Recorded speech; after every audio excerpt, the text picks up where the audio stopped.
ایسے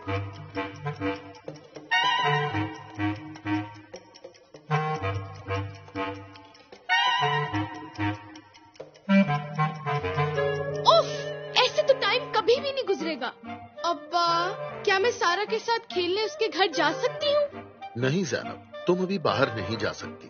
ابا مجھے پتا ہے کہ باہر جانے سے میں کورونا وائرس کا شکار ہو سکتی ہوں، مگر میں ماسک پہن کر جاؤں گی اور ہاتھ بھی دھو لوں گی اور اپنے منہ اور آنکھوں کو ہاتھ بھی نہیں لگاؤں گی.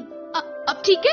مگر کورونا وائرس سے بچنے کے لیے صرف یہی کافی نہیں زینب، ہمیں سماجی فاصلہ یعنی سوشل ڈسٹینسنگ کرتے ہوئے دوسروں سے دور رہنا ہے. مگر اب سارا تو میری دوست ہے نا. زینب، ہمیں صرف اپنوں سے ہی نہیں دوسروں سے بھی سوشل ڈسٹینسنگ کرنی ہے، کیونکہ ہمیں اپنے ساتھ ساتھ ان کو بھی محفوظ بنانا ہے. ابا یہ کیا ہو گیا ہے؟ اسکول سے بھی چھٹیاں ہیں، باہر بھی نہیں جا سکتے. میں تو گھر میں رہ کر بور ہو جاؤں گی. ابا قائد، یہ سب کیا ہو رہا ہے؟ گھبراؤ نہیں زینب، یہ ایک ڈراؤنا خواب ہے، لیکن اگر ہم نے احتیاط نہ کی تو یہ حقیقت بن سکتا ہے. مگر وہ کیسے؟ اگر ہم احتیاط نہیں کریں گے تو حالات کچھ ایسے ہو سکتے ہیں.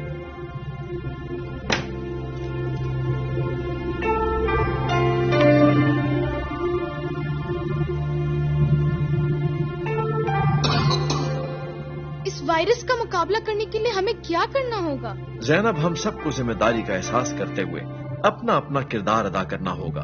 صرف ہمیں ہی اس وائرس سے نہیں بچنا بلکہ دوسروں کو بھی بچانا ہے، اور اس کے لیے حکومت اور شہریوں کو مل کر کام کرنا ہوگا. مگر ہاں، گھر میں رہ کر ہمیں اس وقت کو ضائع نہیں کرنا بلکہ اس کا بھرپور فائدہ اٹھانا ہے. مگر وہ کیسے؟ یہ فیصلہ تمہیں خود کرنا ہوگا زینب، پہلا قدم اٹھا کر.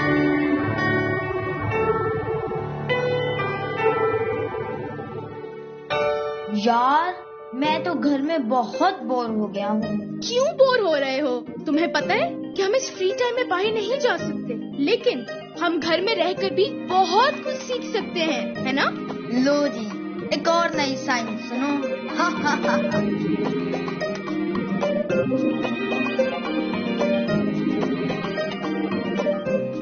واو، اتنا کچھ سیکھ بھی لیا اور وقت کا پتہ بھی نہیں چلا. تو کورونا سے ڈرنا نہیں، کورونا سے لڑنا ہے. سیکھنا ہے اور پڑھنا بھی.